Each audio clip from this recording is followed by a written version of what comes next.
It was exactly 8:45 a.m. when the soft chime of the elevator echoed through the polished office hallway. Out stepped a woman, a baby in one arm, a heavy tote slung over her shoulder, and a document file clutched tightly against her chest like it held her whole world. Her name? Natalie Raines. Age? 33. Her face showed signs of exhaustion, yes, but not defeat. Her eyes? Oh, they carried something far deeper than fatigue, something most people couldn't quite place. It was resilience, strength cloaked in struggle. She wasn't dressed for the part. No sleek power suit. No designer heels clacking confidently on the marble floor. Nope. She wore faded jeans, a plain beige overcoat, and sneakers that had clearly walked a few hundred extra miles. In her arms wriggled a 7-month-old baby boy, wide-eyed, curious, and tugging endlessly at her collar. As she made her way to the reception desk, she leaned in and whispered, "I'm here to deliver an urgent file. Could you please allow me access to the 21st floor?"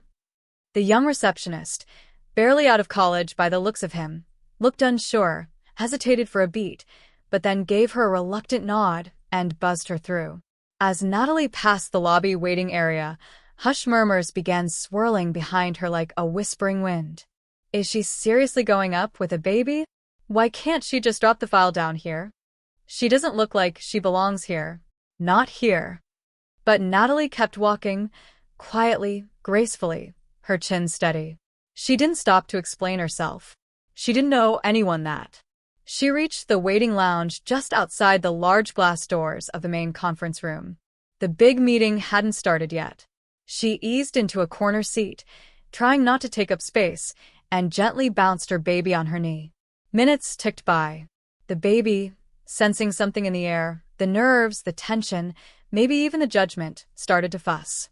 Natalie, calm but flustered, reached for his bottle, and it slipped. It hit the floor, rolled several feet across the polished tiles, and came to rest under a long table where 3 junior employees sat, sipping coffee and chatting away. They all saw it. Not one of them moved. Natalie leaned forward awkwardly, trying to retrieve the bottle, but holding a squirming baby made it nearly impossible. Her face flushed slightly, but she didn't ask for help. She didn't want to make a scene. That's when someone unexpected stepped forward. A woman, mid-50s, dressed in a faded janitor's uniform, a mop in one hand, warmth in her eyes. Her name tag read Jennifer. She bent down with practiced grace, picked up the bottle, gave it a quick wipe with her cloth, and handed it back with a smile. "Here you go, sweetheart," she said gently. "I raised 4 boys. I know that cry." Natalie's eyes softened. "Thank you." "You're very kind," she whispered, almost surprised by the kindness. Just a few steps away, arms crossed, heels clicking, stood Nancy Harper, senior director, mid-40s, dressed like a walking power move. She raised an eyebrow, then spoke loud enough for the entire lounge to hear. "And this, ladies and gentlemen, is exactly why women like her never reach the top. Keep popping out babies, and you'll be picking up trash or dropping files your whole life." A few people chuckled. A younger guy looked uncomfortable but stayed silent. Jennifer's face flushed red. "Natalie?" She said nothing. They all assumed she was just another desperate single mom who'd lost her way. But the truth? The truth was far more powerful. Just 2 years ago, Natalie was scrubbing motel bathrooms in Queens. Her husband had died in a construction accident, just 3 weeks after she found out she was pregnant. No family, no backup plan, just $42 in her account, and a baby on the way. She'd almost given up. Almost. But something deep inside her, something stubborn and burning, refused to shatter. She worked nights cleaning grimy tiles and toilets, spent afternoons studying business at a local college, where she'd earned a full-ride scholarship. Evenings? She fed and bathed her baby in a tiny shared apartment with barely enough space to breathe. Her professors? They loved her. She graduated top of her class, baby in arms, eyes full of fire. She had an idea. A vision for a workplace wellness tech platform that supported employees like her. One pitch changed everything. A major investor believed in her. Fast forward 1 year, her startup was acquired by a leading firm, and she was offered the role of CEO of that very company. The announcement? Just made a few days ago. But no one in the office had met her yet. Not until today. Inside the conference room, the atmosphere buzzed. Employees shuffled in, adjusting ties, sipping lattes, speculating in whispers about the new boss. The mysterious CEO, rumored to be young, radical, innovative. Then the doors opened.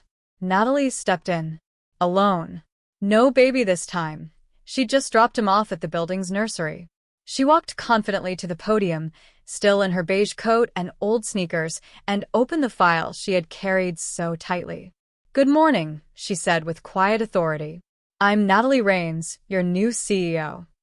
The room froze. Mouths parted. Coffee cups paused halfway to lips. Nancy's jaw literally dropped. No one had connected the dots. The woman with the bottle and the baby was now the boss. Natalie looked around, calm and composed. She let the silence stretch, thick, meaningful. Then she said softly, "Before we begin, I want to share something personal." Her voice, gentle, but every syllable landed like thunder. Just 2 years ago, I was cleaning motel floors, feeding my son with borrowed formula. My husband had died. I had no money, no plan, nothing but hope. But I had a dream, not for wealth or power, but for dignity. Not a soul moved. I remember how people looked at me when I walked into rooms like this. Tired, messy, carrying a child. I remember feeling invisible. I remember the judgment. Her eyes found Nancy's. Nancy looked away. Then Natalie turned toward the door. "Jennifer," she called softly. The janitor stepped in slowly, unsure, holding her mop like a shield. Natalie walked to her, took her hand, and turned back to the room. This woman? Just minutes ago, she was the only person who saw me. Not just the baby. Not just the mess. But me. That is leadership. That is humanity. Tears welled up in Jennifer's eyes.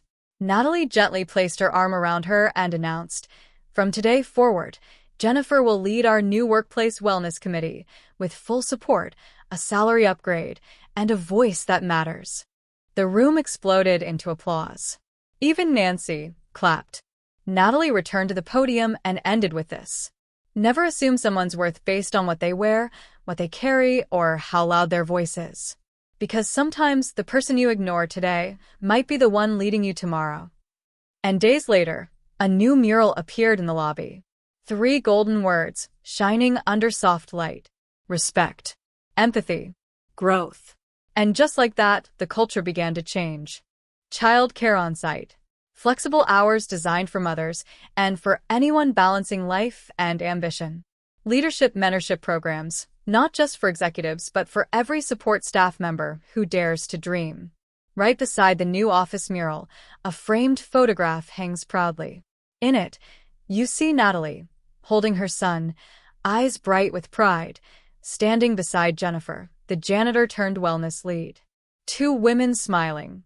2 women who refused to let the world define them by their titles or uniforms. They weren't just a CEO and a cleaner.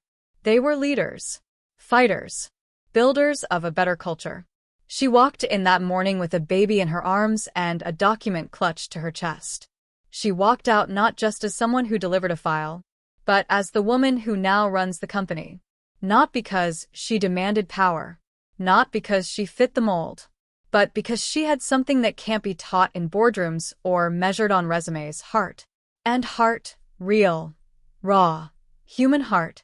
That's what true leadership is built on.